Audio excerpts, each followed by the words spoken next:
They figured I was just some crusty old rancher standing in the dirt with cow breath in my boots and no clue about the law. Cute. So when they came barreling down my driveway, flashing bootleg badges and barking about seizing my land over HOA violations, I nearly choked on my coffee, not because I was scared, because I was impressed. Takes guts to pick a fight that bad with someone who's survived 4 war zones and knows how to read a battlefield before the first shot's fired. Only this time, the war wasn't overseas, it was on my own property. And my backup wasn't a platoon. It was 30 Texas Longhorns trained and waiting. Now, before we get into how it all unfolded, I've got to ask, y'all ever had an HOA pull a stunt this dumb?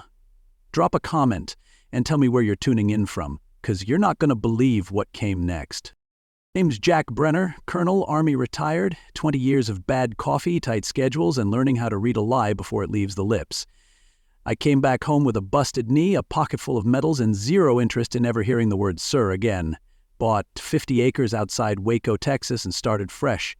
Me, my wife Ruth, and a herd of longhorns with more discipline than half the officers I ever served under. I wasn't interested in trouble. I was interested in quiet mornings, clean air, and the kind of solitude you earn through sweat and barbed wire.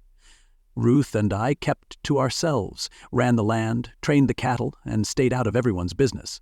So when 4 strangers rolled onto my property acting like they were the FBI of neighborhood aesthetics, I didn't get angry. I got curious. Curious why they thought a couple of counterfeit name tags in a laminated packet could bulldoze 20 years of honor and one very alert ranch dog named Buckshot. The blonde woman in charge introduced herself like she was auditioning for a courtroom drama. Savannah Dale, compliance consultant, whatever that meant. She wore a blazer like armor and carried a stack of papers like she thought weight equals authority. Behind her stood Rex Maddox, her so-called security guy, puffed up in a cheap tactical vest and mirrored sunglasses he probably bought in bulk. 2 more were snapping photos of my barn like they were appraising it for an auction I never agreed to. Savannah started rattling off violations in a tone I'd heard before, the kind that assumes you're too dumb or too tired to push back. I just let her talk. You'd be amazed how much intel people give away when they think they're the smartest person on your property. She said I had 72 hours to fix, like improper fencing, non-permitted structures, and my personal favorite, unauthorized livestock. I looked over at my longhorns, who were grazing peacefully and had no idea they'd apparently broken local decorum by existing. I told her straight, this land isn't under any HOA, never has been. She blinked, hesitated, then shoved a notice into my hand with enough flair to think she'd just served me a subpoena. I glanced down. Fuzzy logo, missing signatures, a P.O. box instead of an address.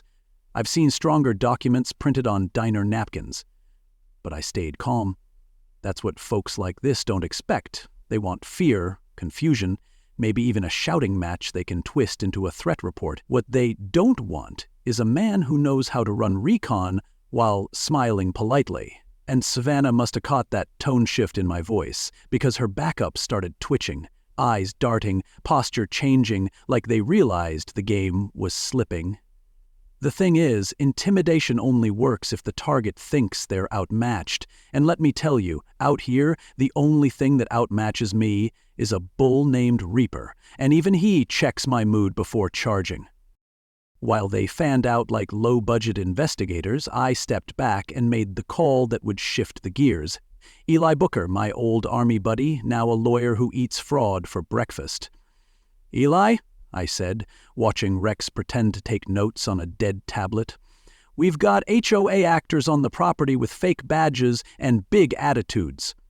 He told me to stay cool, document everything, and send him the paperwork. "If it smells like nonsense," he said, "it usually is. And brother, this stank like week-old lies." I hung up, turned around, and saw Ruth standing on the porch with her phone angled just right. She wasn't recording memories, she was gathering evidence. That's how you know you married the right woman. While the clipboard crew strutted through my pasture like they were doing a cattle census, we were already 10 steps ahead. They came here thinking I was just another pushover with property. What they didn't know was I've been trained to secure zones, defend perimeters, and deconstruct threats before they finish a sentence. And this little circus? It was just getting started. They say if you poke around a hornet's nest long enough, eventually you stop pretending you're just inspecting the tree. 2 days after their little HOA parade, I found the first real clue that this wasn't just some slapdash intimidation stunt. It was surveillance. Real, deliberate, creepy surveillance. I was walking the southern fence line, checking for gaps where calves sometimes squeeze through, when I noticed something blinking. Tucked just under the third post was a GPS tracker, still warm and still transmitting. I picked it up with 2 fingers like it was roadkill and turned it over in my palm. This wasn't store-bought junk. It was compact, professional, the kind of thing that says, we're not guessing, we're watching. And suddenly, that fake clipboard and fuzzy paperwork felt a whole lot darker. Ruth confirmed it right away. She's not just my wife. She's a combat-trained medic with a 6th sense for behavioral tells. They weren't just lying, she said, flipping through her mental playbook. They were testing responses, ours, yours, mine, watching for cracks. And I knew she was right. She'd been clocking Savannah's eye movements, Rex's hesitation, the shaky hands of the guy with the camera. I've seen that kind of choreography before, usually when someone's about to breach a perimeter or flip a cover story. But this time, it wasn't a foreign enemy. It was a domestic fraud team dressed up like compliance officers, and they'd just crossed a line. I could feel it in my chest. The difference between nuisance and threat is all about intent, and theirs was now crystal clear. They weren't hoping to enforce, they were hoping to trap. That night, I couldn't sleep. My instincts were spiking like they used to when we'd pull midnight security rotation overseas. I kept reviewing the day in my head, Ruth's intuition, the tracker, the look on Savannah's face when I didn't flinch. Around midnight, I did a perimeter check just to burn off the energy. That's when I saw him. Out near the main barn, low flashlight beam cutting across the gravel, was Rex Maddox, not swaggering like he had during the inspection. No clipboard, no audience, just him and a camera, crouched like a rookie burglar looking for an unlocked window. I didn't grab a weapon, didn't raise my voice. I just stepped out of the shadows and let the crunch of my boots do the talking. His flashlight froze. Then his head snapped toward me like a deer hearing a branch break, and for once, he didn't speak first. "Evening, Rex," I said, casual as you please. "Lose something?" He stammered something about follow-up inspections, legal authority, and me being uncooperative, but his voice was thin and his hands were shaking. You can always tell when someone's scared not of what they're doing, but of getting caught doing it. I stepped closer, just enough for him to know the bluff had expired. "Let me be clear," I said, low and firm. "You're trespassing. This is private land, and if I see you here again without a warrant or a uniform with a real badge sewn on, you won't be sneaking back out the way you came." He turned and scurried off like someone late for curfew, jumping into an unmarked pickup and fishtailing down the road. I didn't chase. I just stood there in the moonlight, watching his taillights disappear and wondering how long they'd been watching us. The next morning, I pulled the footage from my security cams. Ruth and I reviewed every clip like we were back in briefing, time-taped, flagged, annotated. What we found chilled me. For the last week, vehicles had slowed near our driveway, phones had snapped pictures from behind tinted glass, and someone had even taken shots of Ruth's hospital badge while she walked to her car. This wasn't intimidation. This was a prelude. Like they were building a file, testing reactions, waiting for an opening. That kind of psychological operation doesn't come from HO and handbooks. It comes from someone who knows how fear works. And that's when it hit me. They hadn't just chosen us at random. They'd studied us, profiled us, maybe even targeted other veterans before. This wasn't a scam. It was a campaign. And I wasn't about to let it go unanswered. You know, there's a kind of tension that never fully leaves a soldier's body. It lies dormant until the threat feels familiar, and this one was starting to feel way too familiar. Not because of the paperwork or the fake titles or even the GPS device, but because of the precision. These weren't clumsy grifters looking for easy money. These were coordinated steps. Probe, pressure, provoke. The same playbook we were trained to resist overseas, only this time they were using it against my wife, my land, and the life I'd built to forget all that. And they had no idea they'd walked into a house where both occupants were trained to recognize psychological warfare when we saw it. The next time they came back, it wouldn't be to take pictures. And I wouldn't be waiting alone. So if you think this little HOA scam was just about paperwork and scare tactics, think again. Because the next time they showed up, they didn't bring apologies. They brought a convoy. And what they didn't know was that I had 30 Longhorns trained to respond to a whistle, and I was ready to use it. Hit that subscribe button and stay tuned, because part 3 is where things really start to charge, literally. 3 days after Rex played Flashlight Bandit behind my barn, they came back. This time with a little more flair and a lot more ego. 2 black sedans again, but now they'd added a white SUV with tinted windows and government-looking decals slapped on like dollar store war paint. The kind of thing that screams, "We printed authority off a template last night." Out stepped Savannah Dale, same blazer, new smirk. Beside her, Rex, hair gelled, tactical vest pressed like he'd ironed it with fear. But the real entertainment came from the 2 new faces. First, a woman with sharp heels and a sharper tongue who introduced herself as Whitney Decker from the HOA Board of Directors, whatever that was supposed to mean on a ranch not zoned for fruit snacks, let alone a board. And then came the cherry on top, a young man in a crooked tie named Nolan Grant, claiming to be a paralegal but looking like someone who'd lost his lunch and his nerve in the same morning. They marched up like they had something to enforce. I stood on the porch, arms crossed, letting them sweat in the Texas sun, and wondering if Savannah had rehearsed her speech in the mirror again. She opened with confidence, somewhere between bad theater and corporate threat letter. "Mr. Brenner, we've returned to issue formal seizure documentation and present settlement options." She handed me a thick folder wrapped in shiny red ribbons like it was a Christmas gift nobody wanted. "Non-compliance penalties have reached $25,000, 0 cents, she added, tapping the folder like it contained the 10 Commandments. I raised an eyebrow, flipped it open slow, and pretended to be impressed. Inside was a swamp of legalese, fake court seals, and color-coded nonsense. 10 grand for livestock violations, she said, 10 for structural defects, and 5 for administrative friction. Administrative friction? That's a new one. I'd faced artillery fire with more clarity.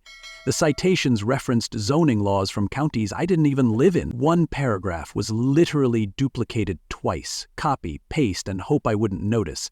But I just nodded, turned a page, and let her keep talking, because that's the first rule of bluffing. You let the other side dig their own hole, then you bury their logic in it. Whitney stepped in with the sugar. "Jack, I've seen this before. Fighting it only makes it worse. You'll burn money, time, goodwill. Why not settle? Be reasonable." That word, reasonable, just about did it, because nothing about a fake $25, 0 cents K charge is reasonable. It's predatory.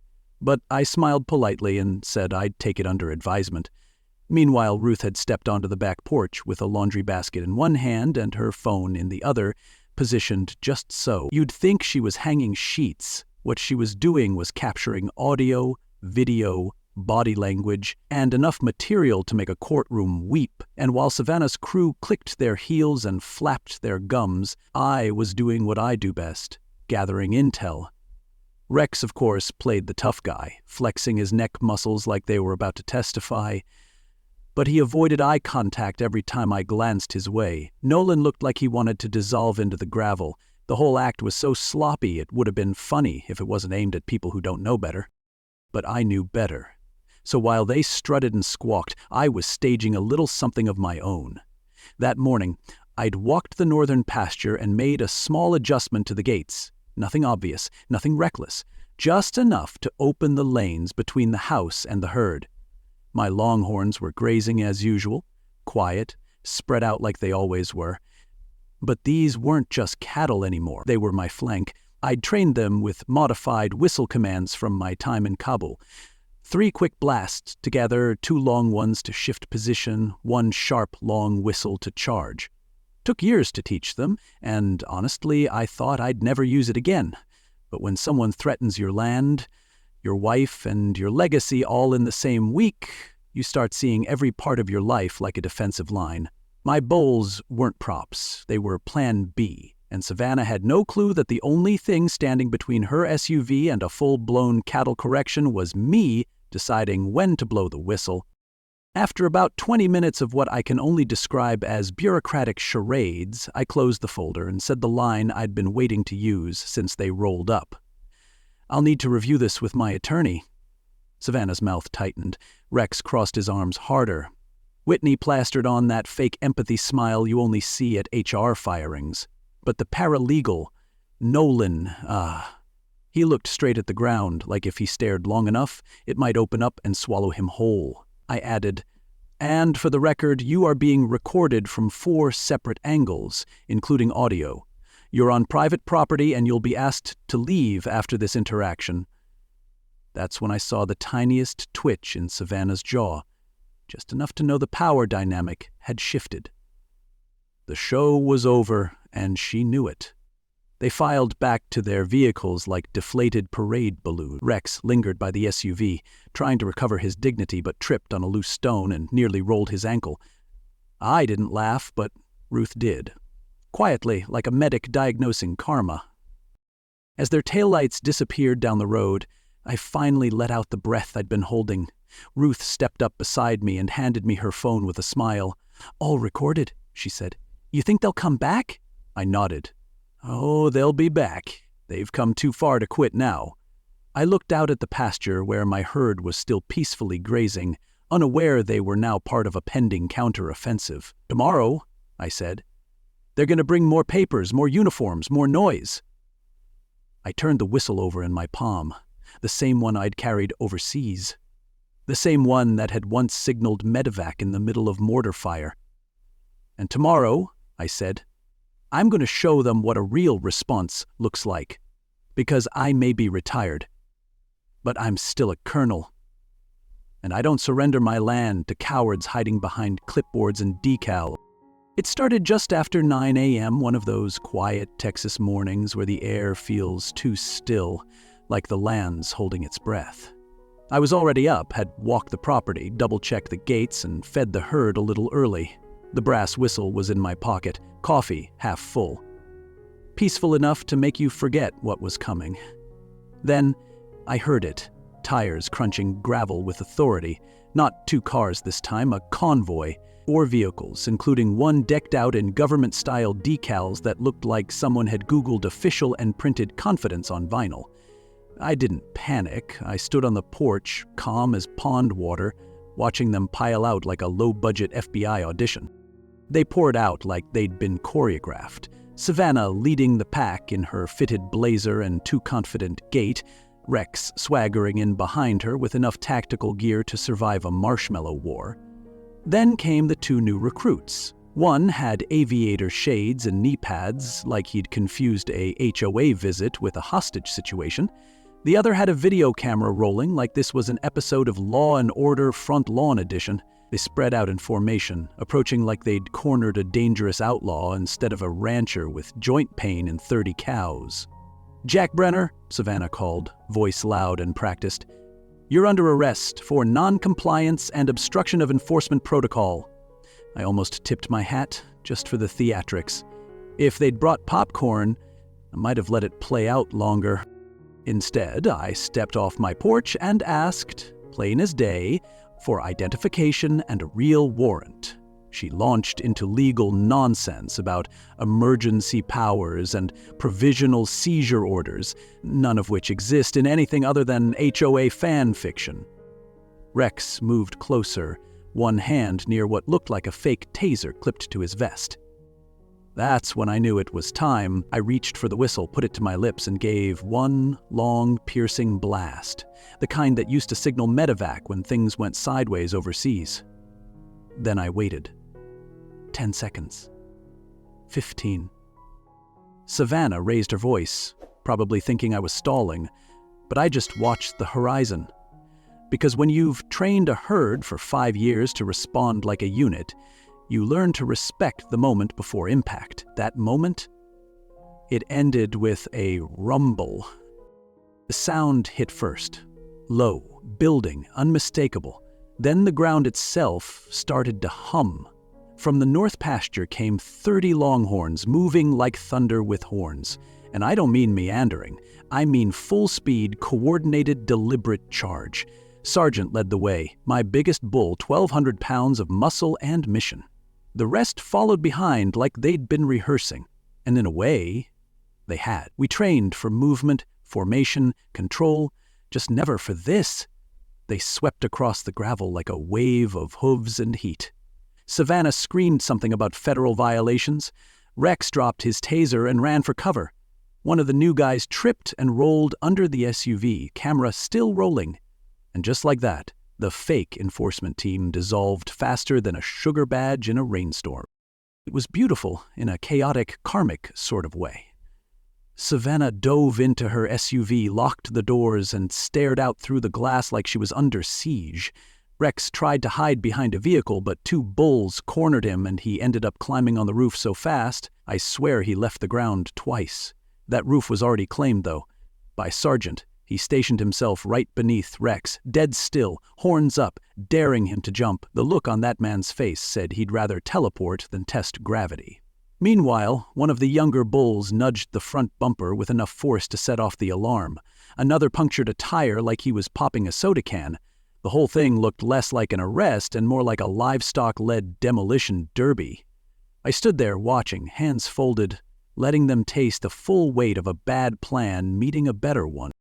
That's when the real cavalry arrived. Sheriff Eldon Cross rolled up, sirens chirping, eyes wide with disbelief. 2 deputies jumped out, hands near their belts, but then paused when they saw the situation was already, well, contained. Eldon looked at me, then at the vehicles, then at the standoff between Sergeant and the guy stranded on the roof. "Jack," he said, barely holding back a smile, "you want to call off your strike team?" I gave 2 short whistle blasts. My longhorns responded like soldiers falling back. Calm, steady, perfectly in line. One of them snorted on Rex's boots before turning back toward the pasture like a boss clocking out. The deputies started rounding up the imposters, cuffing them beside crumpled clipboards and camera equipment. Eldon shook his head. "I've seen a lot in 30 years, he muttered. But I've never seen a citizen's arrest carried out by cattle." The rest of that day played out in paperwork, interviews, and a growing crowd of neighbors who'd heard the commotion and showed up just in time to see Savannah hauled off in the back of a real patrol car. Turns out when your team wears badges made of cardboard, they don't hold up well under pressure. Or hooves. As for the poor guy on the SUV roof, he needed a ladder to get down. And Sergeant? He waited until the agent was off the car before turning and trotting back to the herd like a legend walking off stage. That image, let me tell you, will be burned in my mind forever. Sometimes justice doesn't ride in with flashing lights. Sometimes it comes on 4 legs, 2 horns, and 1,200 pounds of don't mess with my ranch energy. Sheriff Eldon Cross may have laughed when Sergeant boxed in a grown man on the roof of an SUV, but once the cuffs were snapped, that man turned into a bloodhound. He started with Savannah's glorious mountain of fake paperwork, the ones with wax seals so cheap they melted in the glove box. And it didn't take long to spot a pattern. The same fake citations she gave me, word for word identical to complaints filed in 3 other counties last year. Same typos, same fake agency letterhead, and the same blessed misspelling of jurisdiction as jurisdiction. Once is sloppy. Twice is suspicious. 4 times? That's syndicated fraud dressed up in HOA wallpaper. Eldon ran it through his system, and sure enough, ping after ping from small towns with aging veterans and large plots of land. This wasn't just some HOA hustle, it was a blueprint. And the blueprint cracked wide open thanks to the weakest link, Nolan Grant, or, as his real ID revealed, Derek Marsh. The paralegal was actually a laid-off law school dropout from Corpus Christi with a nervous twitch and the conscience of a paper napkin. Cross sat him down, offered him coffee and a Whataburger combo, and the kid unraveled faster than a dollar store garden hose. Derek handed over everything: email chains, Dropbox links, burner phone logs, gas station receipts, even a typed-out enforcement playbook. 10 pages of role-playing nonsense like stand tall, speak firmly, never admit doubt. It read like it came from a seminar hosted by your uncle who sells knives out of his trunk. He admitted Savannah paid him $500, 0 cents, per visit and promised a bonus if they closed more than 5 property. Closed, in this case, meant bullied, faked, and intimidated into signing away cash. I asked Derek if he knew it was a crime. He looked me dead in the eye and said, "I thought it was like HOA adjacent." I had to step outside so Ruth wouldn't see me laugh. Turns out this wasn't some two-bit hustle. This was an organized operation spanning 4 states and targeting folks just like me: retired military, widowers, ranch owners, anyone they assumed was isolated, non-litigious, and easy to scare. Georgia, Arkansas, Oklahoma, New Mexico. We started getting calls from people who'd seen officials show up, demand HOA compliance, and leave them either broke or afraid. Some folks paid the fines just to avoid conflict. Others lost land titles when they didn't know they were being conned. In total, over 24 confirmed cases surfaced within a week. Most victims never even reported it because they felt ashamed. But now, with names, receipts, and whistleblower Marsh, the house of lies Savannah built began to wobble like a dollar bill in a tornado. And we were just getting started. The news caught wind of it thanks to, you guessed it, the Bulls. Longhorn Stampede Stops Fake Task Force made the 6 p.m. headline and ran hot across local stations. By the next morning, my driveway looked like a press conference. Reporters, bloggers, some guy with a TikTok drone. One journalist asked me, "Sir, did the cattle respond to danger?" I said, "No, they responded to training." "The danger was responding to them." Ruth nearly spit her coffee. A local paper dubbed Sergeant the Horned Hero. A morning show called to ask if we'd reenact the stampede on live TV. I said sure, but only if they brought Savannah to play herself. They declined. Memes started rolling in.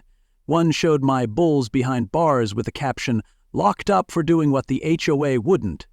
It was ridiculous and glorious.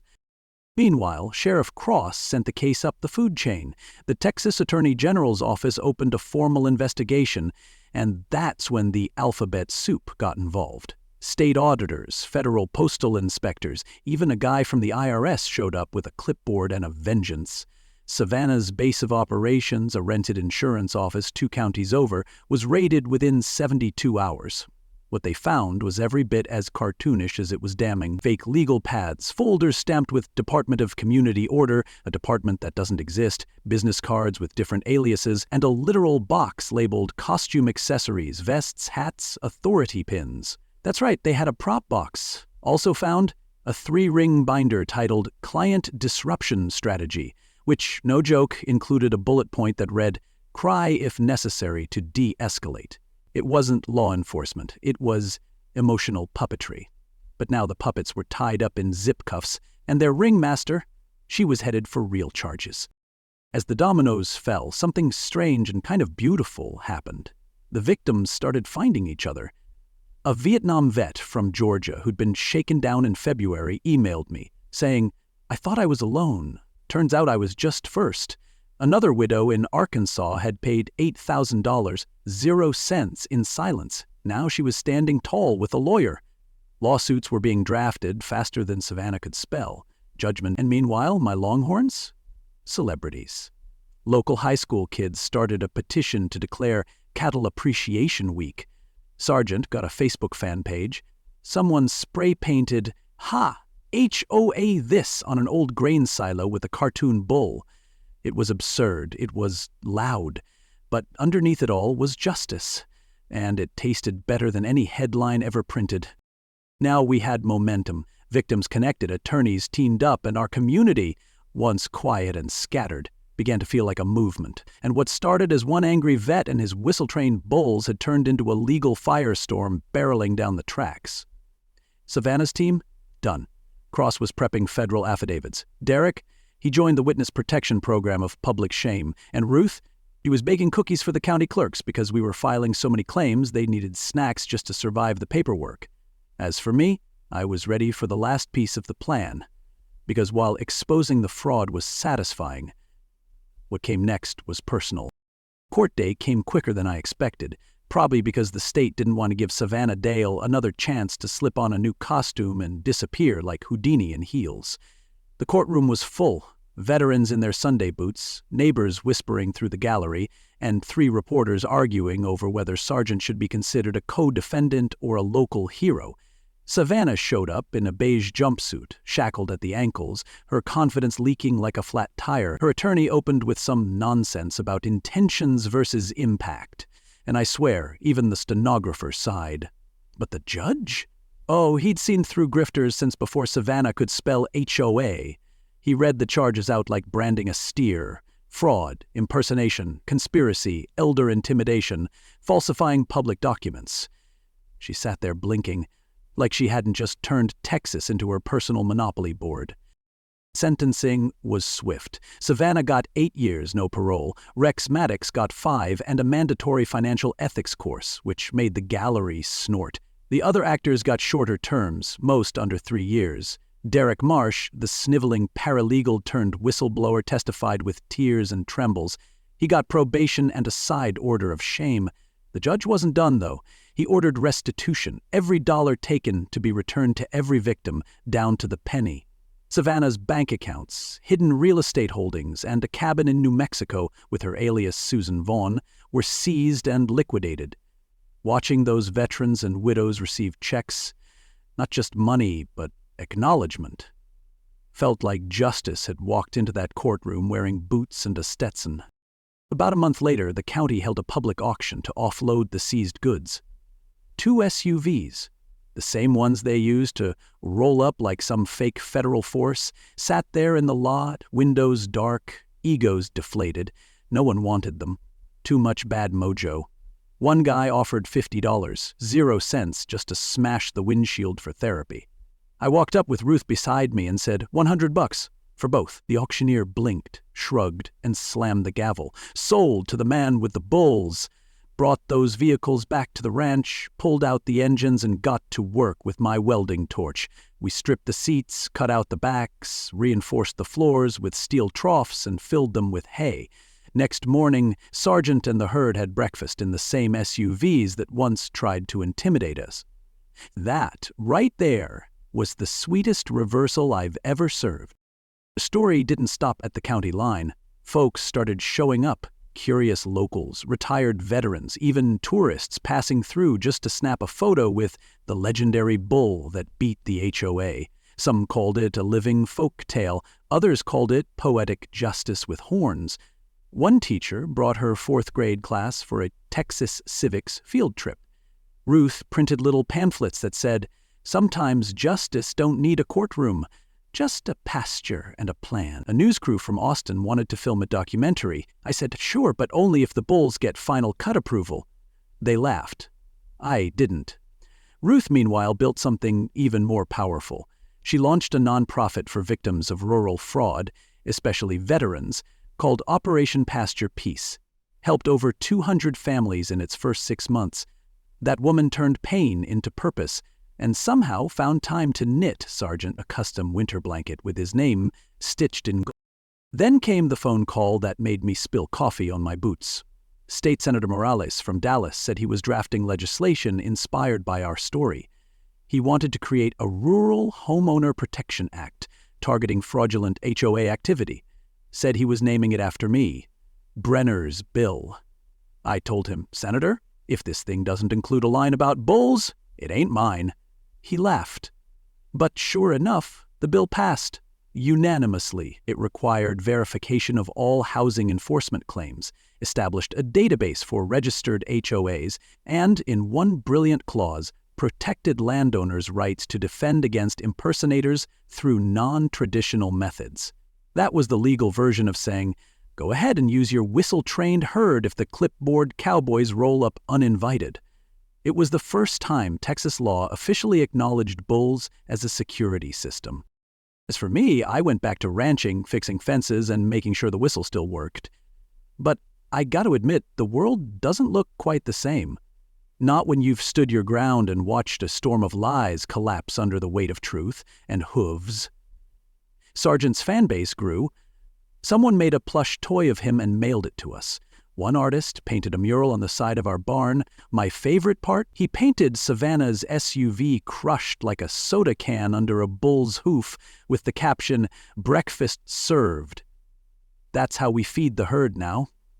Every morning out of those same SUVs. They used them to scare people. We used them to nourish legends.